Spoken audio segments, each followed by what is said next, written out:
Welcome to Carpe Dime, a podcast about personal finance and everyday life. I'm Jamie Davidson. And I'm Nicole Jackson from Financial Center First Credit Union. Thanks for spending your free time listening to us talk about how life and family affects us achieving our financial goals. Today we're going to discuss money stages and ages. In other words, how and when to talk to your children about the basics of money management.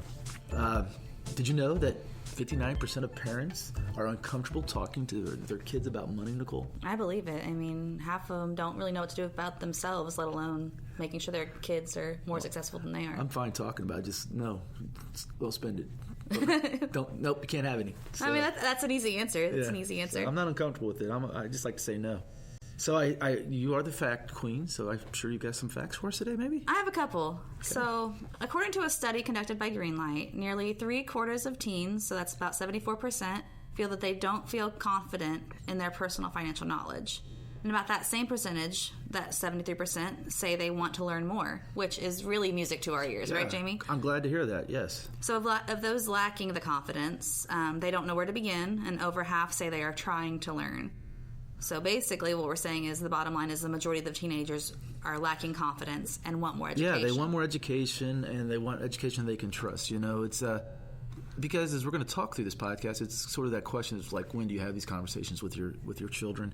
And what we're learning is they want these sometimes. And I joke about the answer is no. It's not really always about no. It's about really teaching that lesson. Right. So you got any more facts? Yeah, one more. A survey of about 2,000 American parents with children that were between the ages of 8 and 14 said that 83% of the parents would have liked to have learned more about finances growing up. So, I mean, they wish they had the knowledge when they were their kids' age. So it's kind of like a learn from your experiences type thing. That may contribute to the 59% who still feel uncomfortable speaking about finances today. Yeah, I guess that makes sense, right? If you're not good with your finances and you haven't been taught, that conversation is going to be hard to have. And this is really one of those things that I talk a lot about when I teach classes, is the idea that poverty is a cycle.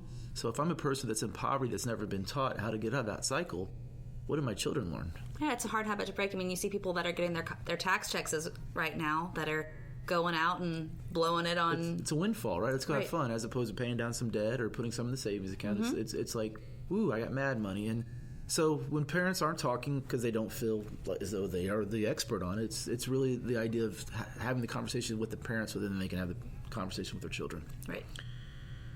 All right, let's break it down by age and grade. You ready for this one? First up, let's talk about those preschoolers and those kindergartners. Well, I mean, obviously, the earlier you start teaching your kids about financial education, the better off they're going to be. Did you know that by the age of 7, children are already forming their money habits and their attitudes? So basically, Jamie, once your kid's old enough to know that they shouldn't be sticking pennies in their mouths, you can start talking to them about what money is and how to use it instead. Besides, it's just dirty and you don't put it in your mouth. Oh, it's so nasty. It is. Yeah, it's gross.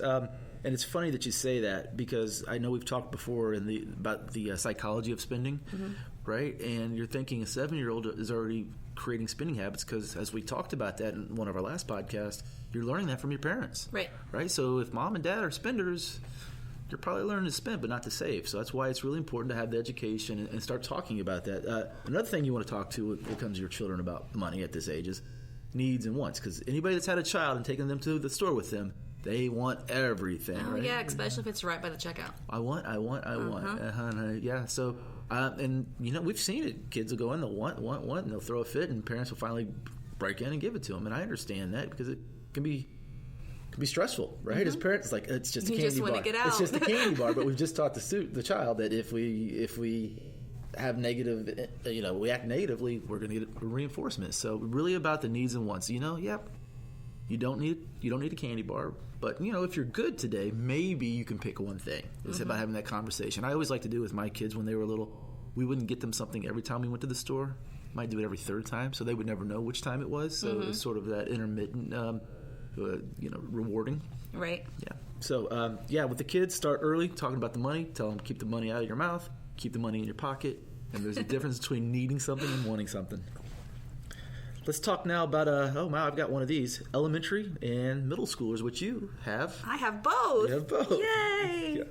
So this kind of brings up the topic of allowance and actually not necessarily an allowance, but more of an opportunity to maybe earn a commission for doing jobs around the house. Because let's face it, they're your kids. They get to live with you. They don't need to necessarily be rewarded for throwing in their, family obligation of helping out. Yeah. I like the idea, well, I'm your kid, so you need to give me money. No, it's like you need to help out. Even it's little things. Right. What are some chores you have the boys do? We've started doing a little bit more with laundry, which is really hard for me to let go of because they don't fold it right. Oh, they don't fold it? No. Okay. But big is taking care of their animals. You Right. want these pets, you can help take care of them. You feed and water the dogs, take them out for a walk, make sure your cat litter box is changed. Oh, yeah. Yes, definitely. Yeah, if they're the ones doing it, good for you. It's funny because Finn's got a few chores. His are trash night. He gets all the trash from upstairs out of the bathrooms and the bathroom downstairs and the den and takes that out. And then he helps me take the trash cans out to the curb. And then his other one is he feeds the dogs every night, dinner. It's his job to feed the dogs dinner. And, he'll be on his game and like, I don't want to. And I'm like, oh, well, when you want to eat, somebody feeds you, gets you food, right? So you've got to teach them early. And I don't think there's anything wrong with that. I think another thing that, you talk about the dogs and pets. This is a really good time to teach about how much it costs to have a pet. Yeah. I mean, dog food's not cheap. And, when you get in your 20s, you're like, I want a dog. You better think about that because there's going to be vet bills. There's going to be... So it's really... You could have that conversation starting early in life with the kids. Right. Yeah. So bringing it back around to the allowance portion of it all, a lot of parents take the approach of giving them maybe $1 per their age or some other type of incentive based on what they think their kids should be learning. But, bottom line, the kids are going to probably think they deserve double what you're offering them. Always, right? Just because, Just like we do. Right, we exactly. We always think we're worth more. I think what's also really important about this conversation when you're having with your child is if they don't do their job, it's a hard conversation to have because they expect to get their money. And once again, going back to the child throwing the fit for the candy bar, if you've allowed that behavior to happen and it continues to grow, next thing it's going to be about, I'm not doing my chores and I still want my money. Right. So you got to have that conversation. When my daughters were younger, we had an app. It's called Our Home. So there's all kinds of apps out there, guys. Check them out. Our Home, you could put chores on it. You could put a price tag on it, and you'd send it to the kids, and they would get up and do the chores. But we sent them to both our daughters so they could pick which ones they wanted to do. And it was funny because my younger daughter got up earlier than my oldest daughter and got the ones that had the biggest price on them. And the oldest would complain that, hey, that's not fair. Well, she got up. Early bird catches the worm and got the more money. So, that's that. Believe it or not, that's the time to have those conversations. Another thing you want to start talking about at this time is the idea of saving versus spending because, spending's fun and exciting. Maybe this is the time to introduce the saving and why it's important to save and actually try to find a way to make saving fun. Right. Whether it's they have the app and they're seeing their money grow, or if they're maybe you're doing the 3-jar approach with them, where your jars for spending, savings, and then also for giving to charities, right? Teaching your children about that. If your kid wants to buy something, here's a big one that we've always done, and we still do this in our house. I try to, at least. Some of us don't, but we try. Or something you really want to buy, have that cooling off period, at least, wait a day and see if you really want it that bad. I like to encourage a 3-day wait period, but that's what I would recommend. It's the time you start saying that. I'll use Finn as an example. Finn wants new video games all the time, and nowadays you don't have to go to the store to get them. No, just download them, right? And it's only $9. It's only $10. And it adds up, and it's really easy when you push a button and it's there, and he didn't see the transaction. So I'm sure you're having the same ones with your brother. Actually, we just came up over the weekend. My youngest son looked at my credit card and was like, "How much money do you have on that?" And I'm like, "It's not quite how it works." Right. Like he's so used to the V-Buck cards that come for Fortnite. Like, oh, this is. And I think that's a good time to have that conversation, that this is a credit card, that somebody's given me a card that will loan me money if I use it, and I have to pay it back. And if I don't pay it back on time, they're going to charge me a late fee, and they're going to charge me interest. And which actually takes us to the next thing about when it comes to saving versus spending. This is where you start introducing the idea of compound interest, how it works, whether it's for you investing or whether it's you paying debt. Right. Real-world conversations with your kids, right? Next group. The teenagers. Oh, the teenagers. They're so much fun. Yeah, I don't have any of those right now. No, but it's getting close. I can feel it. It's starting early.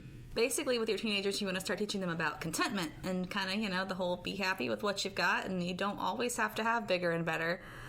Also, start to introduce them to the idea of saving for college and putting maybe a portion of their summer jobs or babysitting money into a college fund account for them to have, so that when they do go to college, they'll have that money to use for what they wanted, the extras. Right. This is the time to do this right now. If you're waiting until they're older, you're really starting to miss out, because once again, we're creating behaviors and attitudes towards money. And this is the time that you really need to hit home. And obviously, they're teenagers. This is the hardest time, too. Yeah. Because, teenagers can be, a bit of a challenge, right? Right. Well, my oldest, he's not quite a teenager yet, but we were just talking yesterday at dinner about, how he was going to end up having a car when it was time for him to be driving when he was 16. He's got a couple years left, but I was like, well, dude, you start by saving up. You put a little bit of money aside so that you can save this money later, so you have it when you want a car or to go to college or do those bigger things. And just like, well, how do I even get a job if I don't have a car? Well, you start slow. Like,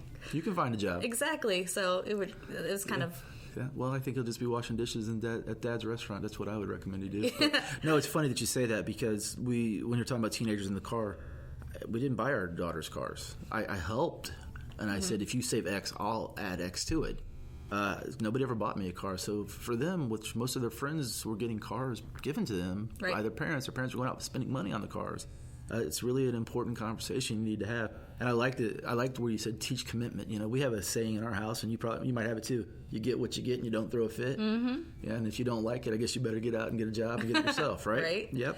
Same thing. Also want to introduce them to a simple budget. Very good. Now, on to the next. These are my children here. We're going to talk about the conversations in college. Believe it or not, I'm having conversations almost daily with my daughters. I don't know if they're listening or not. I hope they are. I guess if I say it long enough, they'll hear a little bit of it, and it'll come together as one whole group. This is where you're still talking about budgeting, because you go to college and you want to have fun and you want to do the things you want to do. This is the first time you're still somebody's child, but you sort of get to I call it playing adult. You are. I mean, they are. Right. You're an adult. I don't mean that in a bad way, but when you become an adult, that means when you're out on your own, and we're going to get to that as well. But continue to talk about budgeting, very carefully. How many things from Starbucks do you need? How many of those avocado toast? I mean, really toast $10, honey? Come on, you can make avocado toast at home. Exactly. This is also the first time where they can borrow. Yeah. Because they have a job, they can get a credit card, and a lot of times in our house, we borrowed for school. They've actually taken the loans themselves. We've had the conversation about how much you should take, and make sure you're not going over that, because eventually you're going to have to pay it all off. And once again, back to interest and compounding interest. And then, believe it or not, this conversation just happened in our house. Oh, just can't speak all of a sudden. This conversation just happened in our house. Started talking about career aspirations and how much money they were going to make. And I spoke with my oldest, who's going to graduate this year. And I said, so when you get out, how much you plan on earning your first year? And she had this look in her eyes of like, what?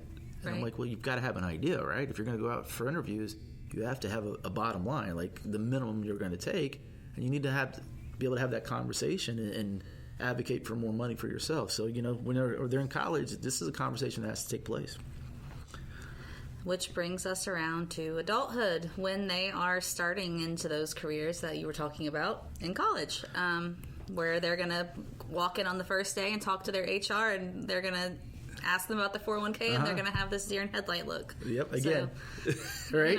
You want to start encouraging them early to invest in their retirement, because... Yeah, I mean, you've got everything coming down the pipe here. You got your 401k, right? You've got your insurance benefits. Depending on where they work, they might have bonuses set up and goals to hit there, and discuss how that affects their lives. I mean, this is also the time where you're not only talking about that, they might be talking about a wedding. Right. Okay, if you're going to get married, how much are you going to spend? You have to have a budget for that. What is your expectation, and what is your reality? The other one is you've got, hey, we want to buy a house. This conversation came up the other day, and I sort of laughed. Dad, you think I can get a loan for a house? I'm like, no, why not? Well, you don't have enough income. Your debt to income they won't give you what you want. And then I said, well, do you have a down payment for a house? And she's like, a down payment? What are you talking about? So once again, here's my 22-year-old going into adulthood. We have to have these conversations. So with those kids that are entering into adulthood, we want to encourage them again to invest in their 401ks when they're offered, and to set up their emergency funds to cover about 6 months of their living expenses. Yeah, the savings, having that savings account, that emergency savings account. And I mean, this is also the time where you're going to talk about, hey, guess what? It's time to start paying back those education loans if you have them. Don't just keep putting them into deferment. Start paying on them. All right, let's go ahead, back over these real quick. So number one was, break it down by age and grade. First up were preschoolers and kindergartners. Right, and so you're teaching the preschool kindergartners what money is, not that it's just a fun thing to chew on. Yeah, and needs versus wants. Exactly. Your elementary, middle school have the opportunity to start earning their own money and how to work on saving that. Yep. Savings versus spending, right? Mm-hmm. Yep. And number three was the crazy teenagers and being happy with what they have. Yep, and getting a job and learning to save. Going to buy that car, got to save for it. Next is college. You got to have that conversation once again about the budgeting, and you can't just have everything you want because you have limited funds. Right. And if you're a parent that's just giving your children money all throughout college and not teaching them this, well, when we get to the next stage, you're going to have it pretty rough, which is the idea of adulthood. Yeah, a lot of conversations there about a few different things, Nicole, such as investing in themselves early for retirement and emergency funds for things that come up, and maybe not even emergencies, but planned things they want to do later. Right. So, bottom line, your kids are going to learn about money from someone. Is it going to be someone that's like you that might have an idea, or is it going to be the Kardashians? Unrealistic, right? Right. We have to invest in our future generations by following these 4 tips to keep in mind when talking to your kids about money, regardless of their age. Number 1, start slow. Don't overload them. Don't try to show them everything and do everything at once. Little parts at a time. Start slow. Be honest. Don't show them how money is earned. Teach them. Allow them to, maybe job shadow, see what the real world job looks like. Explain to them how a paycheck gets broken down. And, the fact that taxes do come out. Yeah, you're making this much money an hour, but that's really not what take home is at the end of the day. I'm laughing at that because my second daughter, my youngest daughter, she got her first paycheck. She freaked out. She was like, "Where's my money?" And I had to go through and say, "Well, this, and this." She's like, "Well, that's just not fair." I'm like, "Welcome to my world, hon." Right. So taking part in a career day could give them a little bit. Career days are fun. Yes.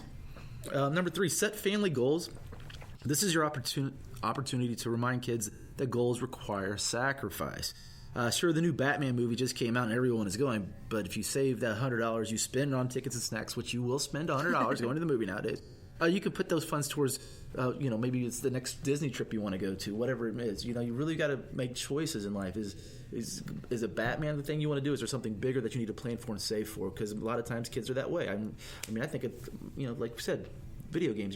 Your boys and my boy, that's all they want. Well, right. They're not cheap. No, not at all. And then the last one is learn about money together.